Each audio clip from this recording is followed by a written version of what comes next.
Hello everyone and welcome. Today we will talk about the new Tier 1 ranged unit which has been buffed recently from Irrelevance, the Repeater Crossbow. In fact, it has been buffed so much it pretty much replaces Javelins thanks to its superior range and the fact that it has 60 models.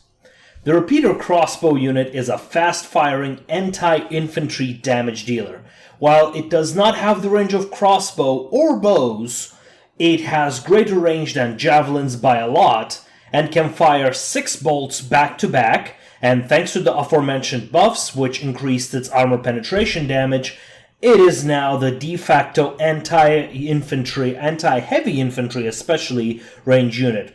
It is in its armor penetration damage is the key. So we will look at the right ways and tactics to play this unit currently, and currently only one commander is viable with this unit, and that's Zhuge Liang. It's only available for the Chinese faction, and while it is pretty much better version of Javelins, that pretty much does push Javelins too, even though Javelins are my favorite unit. But let's go back to the topic. So, first and foremost, always stick with your infantry. This goes for all skirmishers. Just like other skirmishers, you're vulnerable from charges from the enemy cavalry or infantry. This will also allow you to get the best benefit from Way of the Wind ability, letting you heal the melee units. And especially on higher tiers, your Way of the Wind ability heals about 1 or 2% per second of the unit, which is tremendous. The second thing you must remember, just like javelins, you are countered by the enemy crossbows and archers. As such, seeking a duel with them is a very bad idea unless they're caught in a bad position where they can't fire you, they haven't seen you, can't take the first shot. Just evade and try to dodge their volleys instead of shooting them. Your healing can swing the tide of the melee fight or a ranged engagement, or simply to buy you enough time for your cavalry to take care of them. And since you're able to fire back-to-back and reload while moving, you can dodge, fire a few volleys, keep dodging, and do it like that. It takes a lot of practice. I myself am not great at it, and it's a very situational thing. Oftentimes you can just stand and take it, depending on how damaging that unit is, and you need to know the unit, but that is definitely a way to fight it. The third important thing is that just like other ranged units, never shoot at charging units, because your units will try to predict where the enemy is going to be, and all of your volley would instead hit your own units instead, and that's the exact opposite of what you should be doing. With the aforementioned buffs, you do enough damage to, screw your team over. Fourth is try to avoid shooting at blobs from behind your friendly units, unlike other ranged units, especially javelins. This is one thing that the javelins are better at. Invariably, you will have a lot of the time, you will have to do this, but do try to shoot the enemy in the back instead to minimize your friendly fire, because friendly fire with these guys is real. This is usually not as big of a problem on other units, but in repeaters, I see friendlies take a lot of damage as well, like 1 to 2, so you'll do 2 damage to enemy, 1 to your units. Here, you must judge to see if it's worth it. Especially if it's close to a healing point, just do the damage, just kill them all. And if your allies are trying to call you out on it, just call them a bunch of idiots that they are. Your passive consumables are some of the best in the game, with one of them boosting your range, other one your reload rate. That's all you need to know.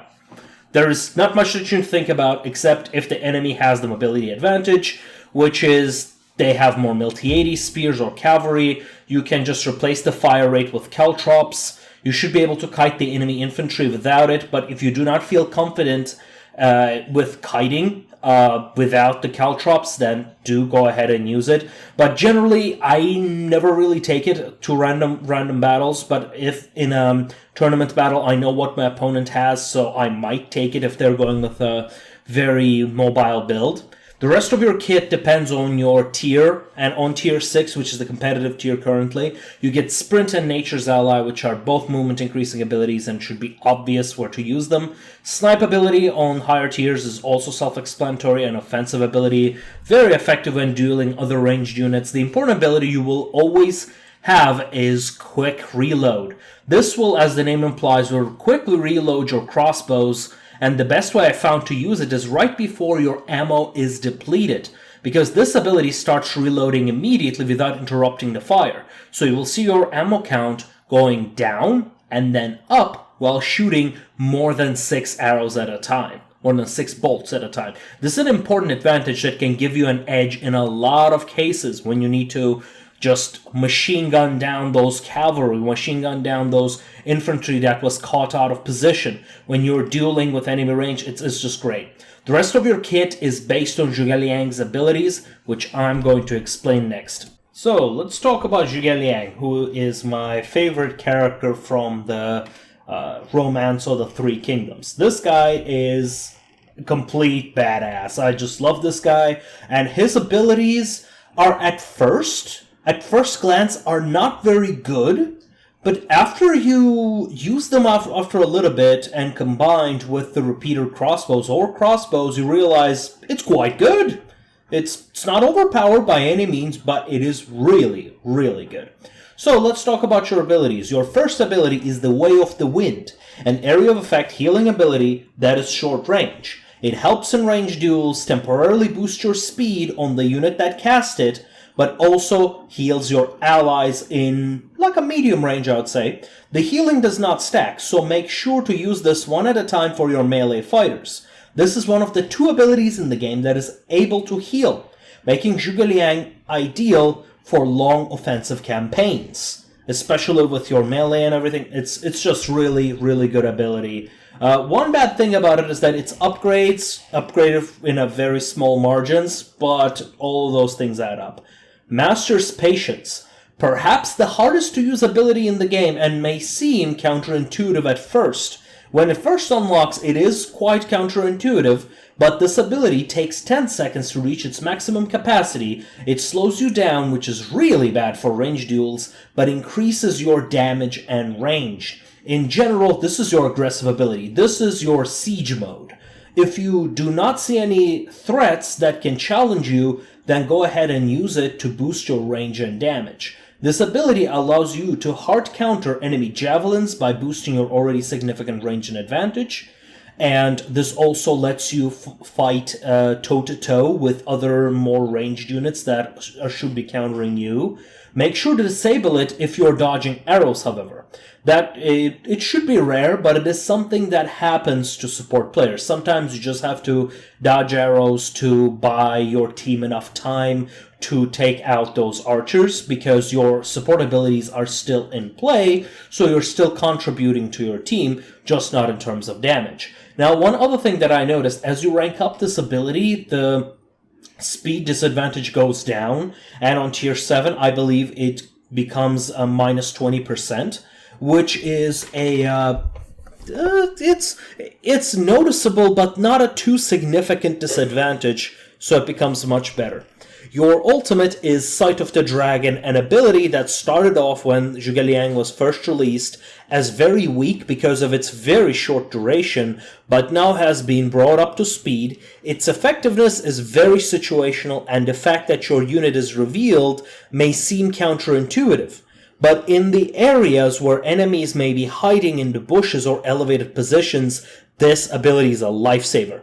Activated one by one to get the maximum duration and higher seconds of vision in a very large area around you. And since it reveals you as well, be careful with how you're using it for half the time. So half the time you're going to be using this to find the enemy archers, but this reveals you as well. So half the time it is you who needs to stay hidden from the enemy. So Zhuge Liang is a thinking man's commander, basically. You really have to consider your trade-offs whenever you're using all of your abilities. There's a trade-off for Way of the Wind, that it deactivates if you ever get into melee combat. And also that it gives the speed bonus, a 25% speed bonus, only to the casting unit, so you really need to decide if you're going to heal, are you going to run faster with all of your units, and, you get the idea. And that's pretty much all you need to know to become a great Repeater Crossbow player. The next, when it comes to Repeater Crossbow, is just practice, and practice. Let me know in comments what guide you would like to see next, and I'll see you next time.